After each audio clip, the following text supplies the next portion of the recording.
What's going on, guys? My name is Marcel Flores and welcome back to my YouTube channel, One Dapper Street. Today, we're gonna take a look at 12 ways to make your dress shirt look great. And the first 4 are gonna focus on things you think about when you're in store and when you're actually still shopping for your dress shirt. The second 8 are going to focus on styling. So when you're in front of the mirror, when you're in your closet, so how do you make your dress shirt look as good as possible for whatever vibe you're trying to go for? Let's start things off, and when you're in a store looking for dress shirts, as always, fit is king. Fit is the most important thing. So you might not even be in a store because there's wonderful websites for custom shirts. I've said it before and I'll say it again, this is not a sponsored video. What's about to happen is just because I genuinely think it's awesome. Let's jump right in, and the first thing as always that you want to think about is fit. Fit is king. It applies to most of menswear, especially to dress shirts. To get the best fit, as always, custom is probably the best option. Indochino, for example, they do custom dress shirts for $79 on the website. I just had to look that up prior to the video. Quick note, I've been hitting the gym hard, and this custom shirt, for example, is over a year old, so some of the shirts don't fit me perfectly anymore. You'll see the shoulder is actually a bit too far over.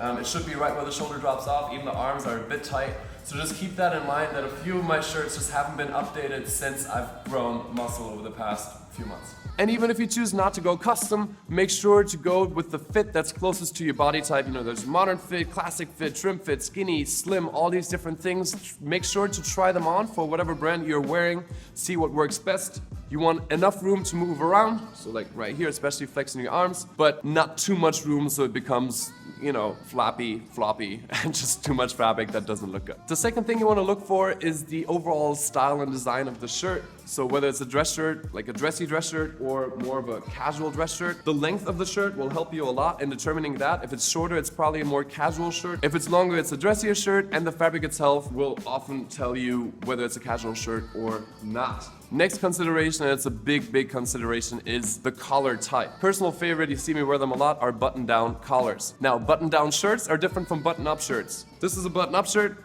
as are all of these.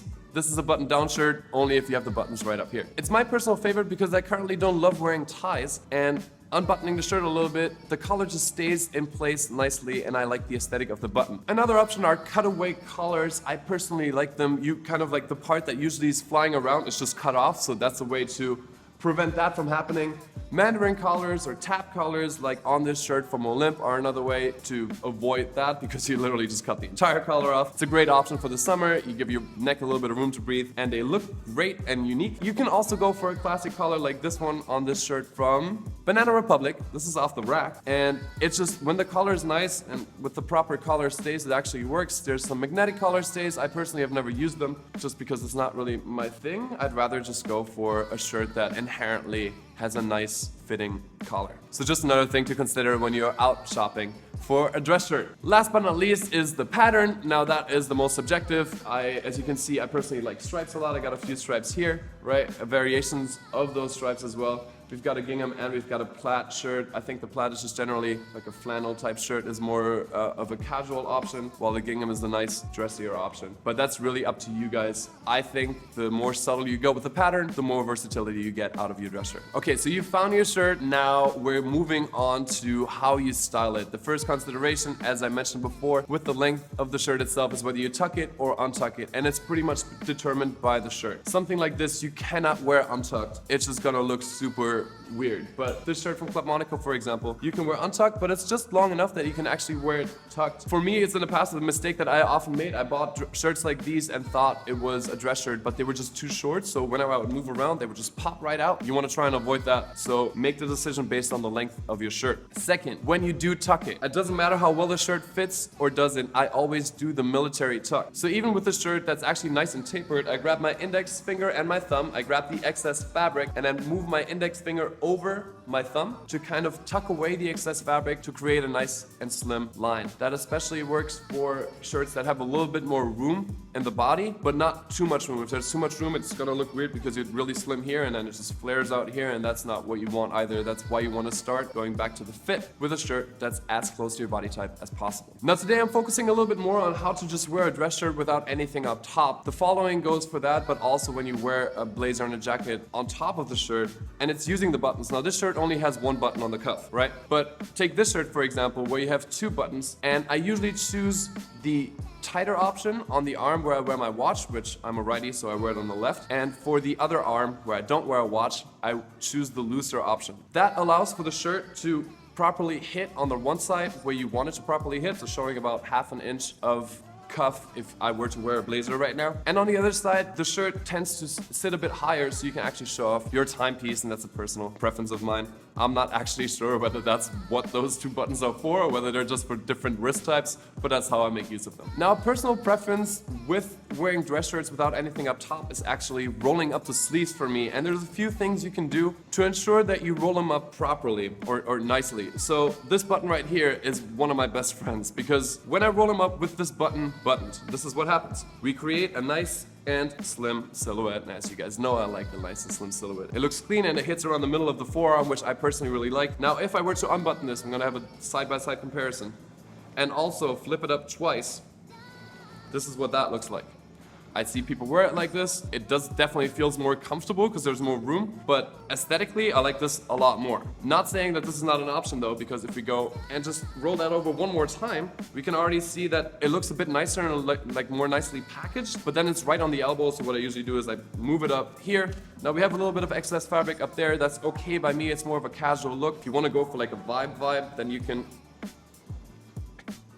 do this and roll it up one more time, which is kind of like a 50s inspired type thing. Like, it's definitely a choice you make. Not something I would necessarily do with a dress shirt like this that's like more classy. I think this is the option I would opt for, but just walking you through what you can do. And there's a last one that I personally don't ever do. So with this button unbuttoned, some guys will go and fold it over large and then just fold it over again, which kind of looks like this, I think. It's not really my thing. I don't know. Maybe you guys can teach me how to do that.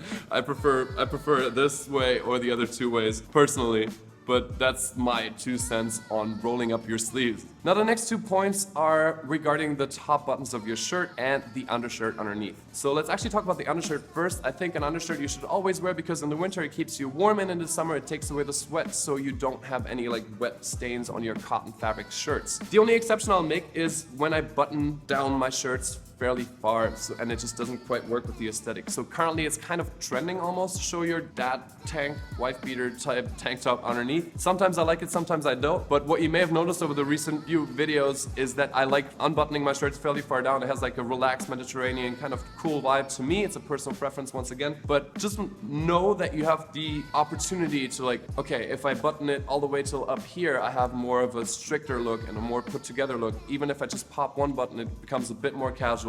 And then once again, if you want to go for like a look, you can unbutton it a lot. Now moving on to the last 2 points, we got a pocket on my shirt right here, which I personally really like. It's not necessarily functional, I don't usually use it that much, but I think it adds a little bit of surface interest to the shirt. It makes it a bit more casual, so if you want to go for like a tuxedo shirt, that's not something you'll find on a tuxedo shirt, obviously, but I like it especially as an option to wear without the jacket. And then we gotta talk about the tie. I think the tie is not super trending right now in fashion, but I know a lot of you guys might be going to an office and need to wear a tie, need to wear a shirt, need to wear a suit. Obviously, go for a dress shirt with a tie, not so much a casual shirt with a tie, because I mean, I've done that before, but it's like me when I was a teenager, like early teenager, experimenting with my style. I think one of the lessons I learned is that it's not the best look, but something like this just looks beautiful together. I think a Bordeaux tie with this light blue and the wider stripe and then the contrast collar. I think this looks beautiful together, and especially with the button-down shirts or this bar collar, I think it looks really nice because the tie knot stays really high and has a nice aesthetic to it,